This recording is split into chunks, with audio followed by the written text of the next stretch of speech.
Live from downtown Detroit, Local 4 News at 5 starts now. We're going to begin at 5 with the weather. Storm Tracker 4. You see, we've got the potential for storms, and some of those, though, could turn severe. So as we get things kicked off here at 5, that line that you saw moving up from the south. Yes, let's start things off here with Paul Gross. Hi there, Paul. Yeah, hey there, and we have a severe thunderstorm watch just in effect for Lenawee County. This is really the northeastern edge of a watch that extends all the way down into Indiana and to Ohio. So we're going to be watching Lenawee County most closely, but also we're going to be watching Monroe and some areas to the north. But the thing is, we're north of a warm front, so the chances for severe weather is much, much reduced as this stuff moves northeast. Now, here's Storm Tracker 4. You can see this stuff right here. Now, it's moving north-northeast at 35 to 40 miles per hour. So we're talking about getting to Brighton at about 5:13, getting to Howell at 5:18, Northville 5:21, and into the Novi area about 5:24, 5:25 in the afternoon. And this is the northern edge of, you can see, a pretty good line of storms. But again, the better chance for severe is down to the south with that warm front. There are no warnings in effect for any of these storms right now. All this pink here is that severe thunderstorm watch. So basically, we've had one storm report in the area. That came from Manchester, and that was for penny-size hail. That is not severe. Severe hail is about 1 inch in diameter. That's quarter size. So threat really through 9, 10 o'clock this evening. Strongest will be well south of 94. Hail and strong wind is the primary impact. Be back with more details coming up in just a few, guys. All right, Paul.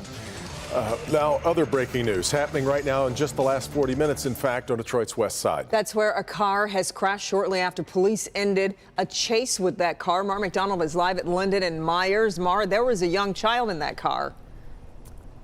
Kimberly, let me show you. Take a look behind me. We have a heavy police presence out here at this intersection at Linden and Myers. Let me also emphasize that the information that we have right now is very preliminary. This just happened.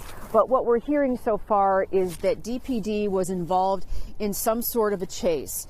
You can see that white Mazda in the intersection that is part of this crack-up. It's unclear whether that Mazda is what was being chased or whether that Mazda was hit by another car that has since bailed out of here. But they were involved in a pursuit, unclear why, and that DPD opted to call the chase off. But despite that, crash here at the intersection of Linden and Myers. There are injuries, working on getting more conditions for you and more information. As soon as we know more, we'll come back to you live. We are live on Detroit's west side. I'm Mara McDonald, Local 4. All right, Mara, we have still more breaking news right now that we're following, this time in Warren, where a man has been killed in a shooting at a gas station. Yeah, we want to get to Tim Pamplin live at the station on Ryan, just south of 9 Mile there. Tim, what can you tell us? Yeah, Kimberly, this is Ryan and Jarvis, like you say, between 8 and 9 Mile Road at the Marathon gas station here. What we're hearing is that a man was parked up in the parking lot here at this Marathon. You see his Audi, his grey Audi parked over there. Another vehicle pulls up. Words are exchanged. A shot is fired. The man driving that Audi has now been pronounced dead here at the scene. His body laying just beyond that vehicle there. Again, Warren police say this gas station surrounded by some high-definition cameras. They're looking at that video right now, hopes to get leads on who the shooter is. That is the scene right now along Warren. Tim Pamplin, Local 4.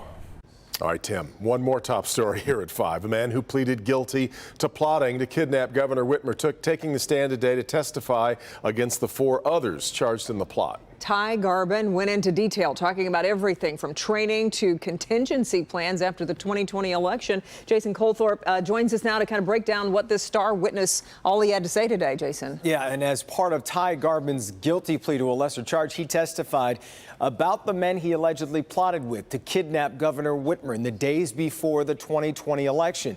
This was in federal court today where no cameras or recording equipment was allowed.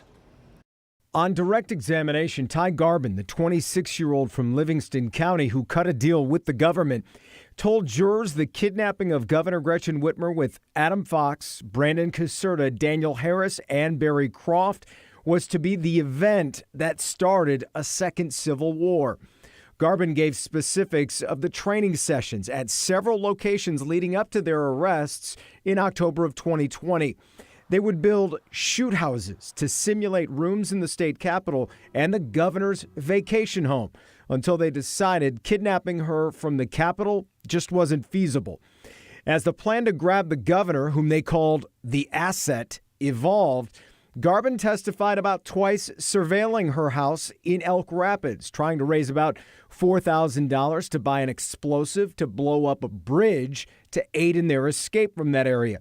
But as the 2020 presidential election neared, there was concern of Governor Whitmer possibly being appointed to then-candidate Joe Biden's cabinet if he won, which would increase the security around her.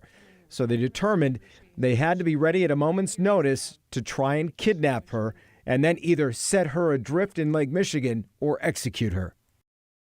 We have heard kind of the framework of today's testimony before, but there were more specific details that are new and obviously chilling. At 6, more of that, including a number of people one of the defendants wanted to kill and the weapons they were attempting to get to prepare. You heard me mention talking about her getting appointed to the cabinet. Right. That was like just a talking point, but in this case, they testified that, that was something they discussed and how it could change their plans. Just another level of the strategizing that prosecutors say was going on. Just still chilling, even now to hear. Yeah, sure is. All right, Jason. Thank you, Jason. Pioneering diplomat Dr. Madeleine Albright passed away today. Dr. Albright is the first woman in United States history to serve as Secretary of State. She came to the United States as an 11-year-old political refugee. Albright and her family fled the former Czechoslovakia after the Nazi invasion in 1939. Decades later, she became an advocate against mass atrocities in Eastern Europe. We caught up with Representative Debbie Dingell this afternoon, and she spoke about Dr. Albright's legacy. One of the things that I admired the most about her was how she supported women. And she taught us how important it was. She opened the door wider for me and the responsibility I had to help widen it for other women. Dr. Albright died of cancer. She was 84 years old.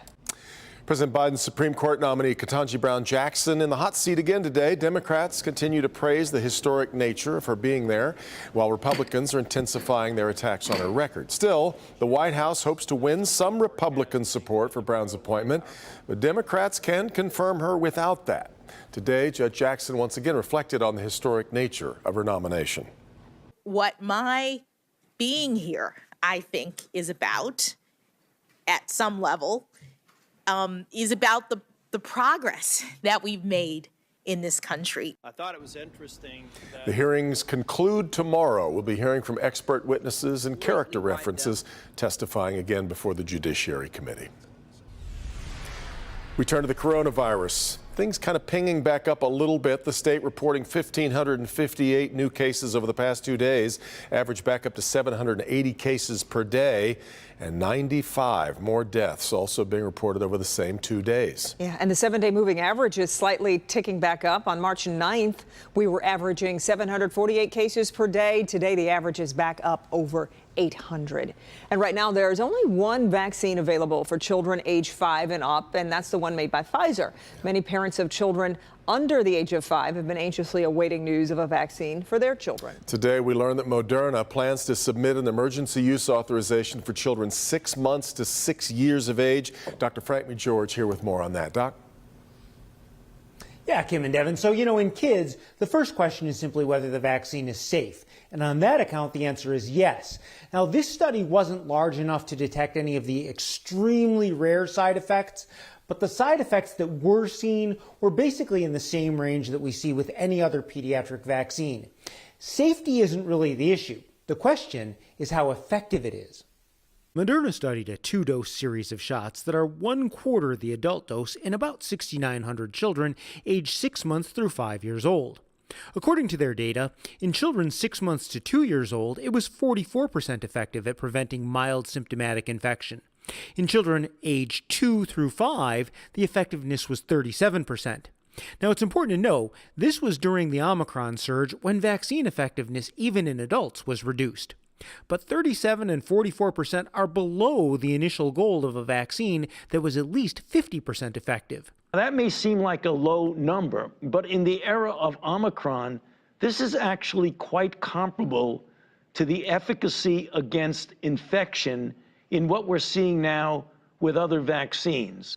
Now, during the study, they also measured the antibody response to the vaccine, and in that regard, the vaccine performed well. The antibodies produced were comparable to the response in adults, suggesting the vaccine should be just as protective against severe illness. During the study, there were no severe illnesses, hospitalizations, or deaths in either the vaccine group or the placebo group.